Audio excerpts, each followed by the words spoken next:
Hello to the friends and family of BNG. Welcome to BNG. This is Cody of BNG and BNG. And I'm opening Pokemon BNG and BNG and BNG. We're gonna start this out with a rant. I just watched Pokemon card pack openings, and it's interesting because whenever I make a Pokemon pack opening, I just try to be myself. I just try to be just weird and who I am. But then I realize, watching other people open packs, everyone else is just weird. And not like a weird as in like, oh, that's like a weird, like, just, you're just weird. It is like a quirky, like, on purpose, like, oh, hello, my name is Baby, and I'm opening Pokemon pack today. Oh, look at this one, this is quite blah, blah, blah. I'm not trying to come at the people who make those Pokemon card openings, because obviously they're much more successful than I am. However, I do think it's weird.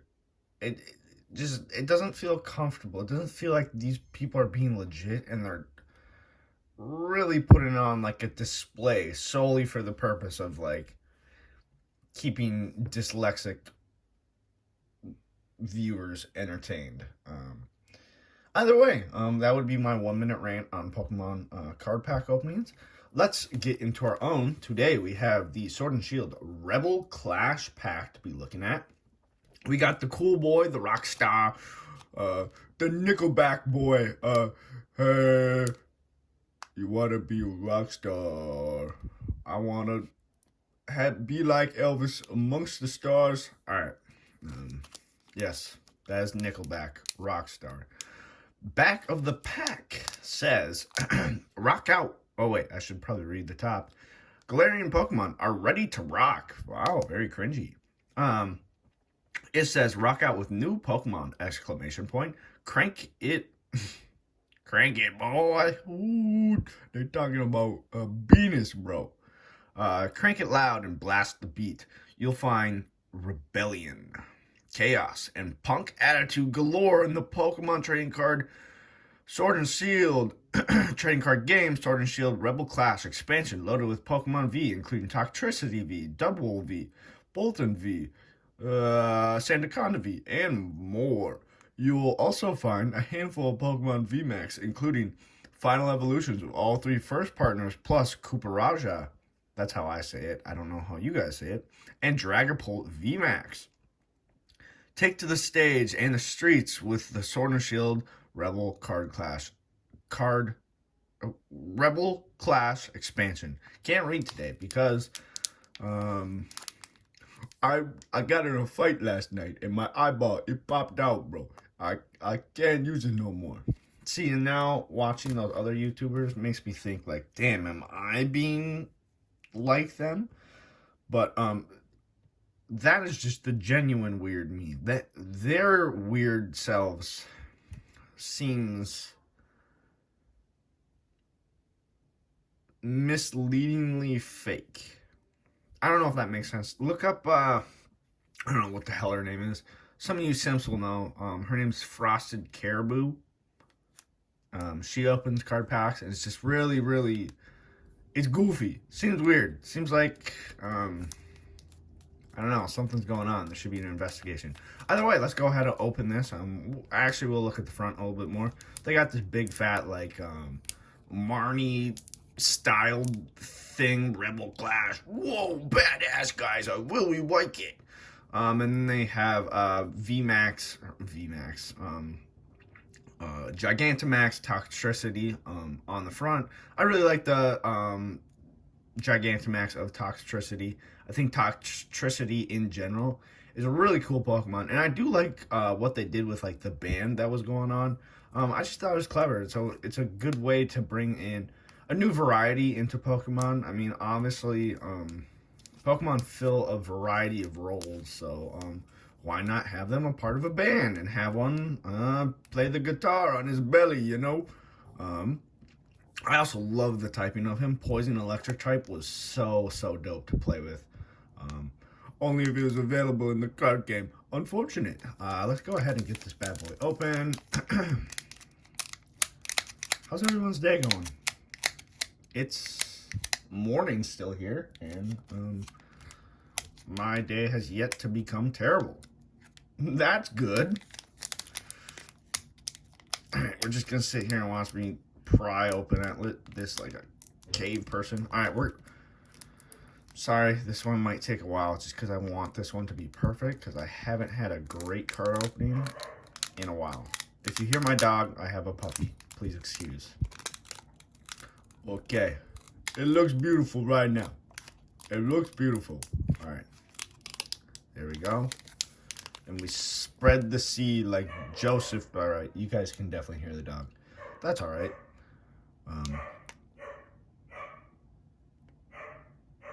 Yep. Okay. Now I'm all done. All right. Now I'm going to...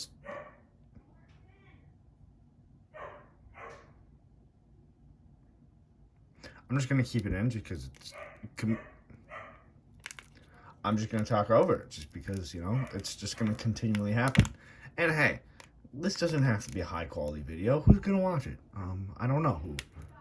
Perhaps in the future. We're going to spread the seed like Joseph did in the Bible. I don't even know if that's the right Bible reference, but this pack opening, you can hear it just along the lines too. This is fantastic. Wow. Okay. Yep. This flawless. Literally flawless. We have a pull. We have a pull. Yep, yes, we have a pull. Okay, wow. We are getting some luck, that's for sure.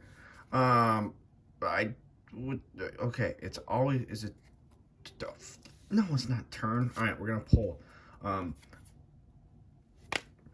want to say sorry for the dog, but it's a puppy. Get over it. If you're complaining about the dog in the background, you're a swine of a person. You make me upset. How can you hate a puppy? I think that was right.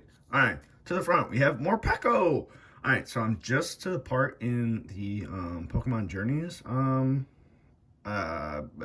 series where Morpeko is going to be a part of Team Rocket, like eventually. And I think that is super, super cool. Morpeko is a really, really cool Pikachu like stunt double. You know how they do that every like generation? They have a Pokemon that looks like Pikachu but isn't Pikachu, just to like stay along the lines. I think it's really, really cool that they're doing that they did Morpeko, sort of a dual-sided, or specifically, as the card says, two-sided Pokemon. I think it's really cool. The Aura Wheel, it's all right. I get it, the hamster roll sort of thing. But I just like the duality of Morpeko. And I think he can be cool as like he's a rabid beast who likes to eat the food, and then sometimes he can be sweet and cute, like this little Morpeko is. Bottom right says, it eats the seeds stored in the pocket-like pouches. Oh, I read that wrong. As it eats the seeds stored up in its pocket-like pouches, this Pokemon is not just satisfying its constant hunger, it's also generating electricity. So as it eats, it gets more electric. So it's constantly hungry, and if it's ever not full, Morpeko goes evil dark side mode, and then it becomes, I believe, solely a dark type. I'm not entirely sure. Either way, I like the idea of like a constantly changing Pokemon. Well, not constantly changing, but like two-sided Pokemon. I don't think they should do that for like every Pokemon, because that'd just be way too much. But that could be something that they continually involve into the Pokemon series. Either way, Morpeko is really cool. The design on this is actually cool. It has the Aura Wheel, and people who play the game will actually be like, oh, that's the Aura Wheel. That's the move Morpeko uses to increase its speed. Wowee. Way to go with the art here. It's cute. I mean, it's wholesome. Maybe it should be hung on the wall where I have my Wilmer right there. In yes, I have this in a balaclava. We'll go back to the Pokemon cards, because that's what you're here for. Maybe. Or maybe you're here for me. Whichever. Thank you. I appreciate it. On to the next one. We have Scoop Up Neck. Scoop it up. Scoop it up. That should be a rap song. Scoop it up. Break it down. Back it up. Back it up. All right, never mind. This is literally a net.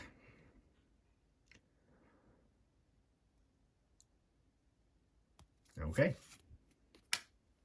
This is Heracross. Heracross is the single horn Pokemon. Bottom right says it roams through forests searching for sweet nectar. Although it boasts fantastic physical strength, it's not that good at flying. So it's the wings. The wings ain't that great. He can fly kind of, but not very high. He probably can't learn fly in the game. Who knows? I actually have not used Heracross as a Pokemon in a Pokemon game ever, I don't think. I don't just like the later generations, you don't get him until like late game, and I just feel like he's just never been on any of my Pokemon teams, which is quite a shame, honestly. Disappointing if I do say so myself. The art here, if you want to take a guess, what is my biggest complaint? He is literally just by a tree, flying. Ain't nothing really going on. I actually don't hate this card. I like that he's flying, and it does not appear that he's like up in the sky, even though you see like clouds and shit right there. Which is interesting. But it does not appear like he's high up in the sky. His wings are out, sort of explaining like doesn't fly high, and then the eyes look like total stoner eyes, if you can see that. Like the dude is toasted right now, utterly toasted, which is fine with him, by him, because maybe in the Pokemon world, marijuana is legal, considering Gloom is the weed Pokemon, and it smells like ass. I find that quite funny. It is interesting to note, if anyone played the Crown Tundra expansion pass, this does look like the large tree that Zapdos, Articuno, and Moltres are at. The Dynamax tree? I forget which one. Either way, it reminds me of that. So quite interesting, actually. We'll move on to the next one, where we have... Feels like there was two there, but there isn't. We have Phantup. We saw this homeboy on front. This is the Stump Pokemon. This one is interesting. I love the art on this one. It gives a good ghost feel to this ghost grass type Pokemon. Not just sticking him in a forest. Thank God. Bottom right says, after a lost child perished in the forest, their spirit possessed a tree stump, causing the spirit's rebirth as this Pokemon. It would probably be significantly morbid to show that on a Pokemon card, but I think they should. If they do that, it's getting a spot on the wall, because that would be a terribly epic card. Terribly epic. I mean, you don't even, I'm not saying show the dead kid, like Logan Paul would, but show like a body in the grass. There's no way they do this. Let's look at the art. Let's stop making up dreams. He's got like these swirling leaves going around him, which kind of ties in with the grass type, and then the ghost type, like these mystical sort of leaves following him. It seems ghost like, sort of like the swirl that goes on in like a pit of souls in a way. That's the vibe that I'm getting, and I think they do a really good job on this card. Sui, good job. On this card. I appreciate this one.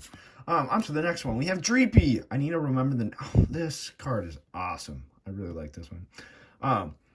I really need to remember the names of these Pokemon, because one issue with Sword and Shield, Pokemon evolve way too fast. With like the, XP candies or whatever, you can just evolve Pokemon right away.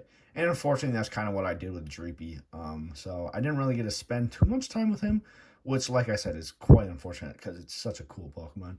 Dreepy is the lingering Pokemon. Bottom right says, after being reborn as a ghost, Dreepy wanders the areas it used to inhabit back when it was alive in prehistoric seas. Oh, I had no clue it was a water-type Pokemon.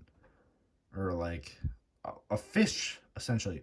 And I had no clue it was a prehistoric Pokemon as well. I mean, I suppose it's a dragon, but interesting. I think that was pretty interesting. And I like that they include the water within the artwork. And that literally, this is a definition card of what you should do when deciding what artwork you should put on. Wow, they used to be in the sea. Let's provide a little background. Put the Dreepy in a sea.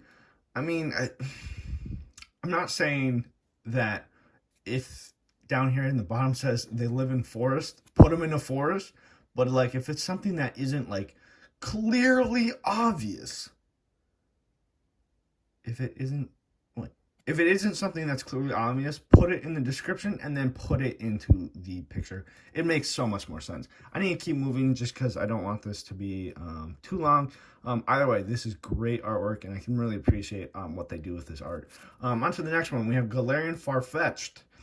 This is the wild duck Pokemon. Bottom right says, the Farfetch'd of Galar region are brave warriors, and they wield thick, tough leeks in battle.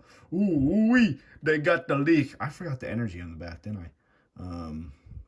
Let's go ahead and do it. We won't analyze this one. It's weird. Grass has the flame. Makes 0 sense. That's why I don't like this entirely for every single energy. Either way, we're going to move on because I don't want to spend too much time because we got some cards to go through. Galarian Farfetch'd, we looked at this. Pretty basic art. I think Galarian Farfetch'd is significantly cooler than the first one.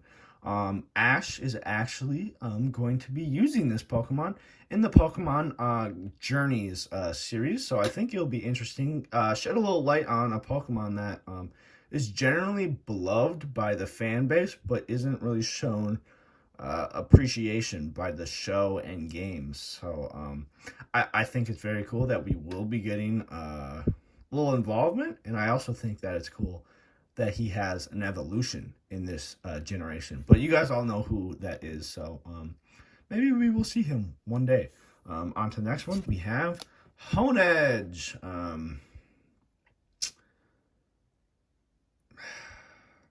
Really hard to say. All right, let's read it, and then I'll try to piece together what I'm thinking. This is the sword Pokemon, obviously. Honedge's soul once belonged to a person who was killed a long time ago by the sword that makes up Honedge's body. Okay, so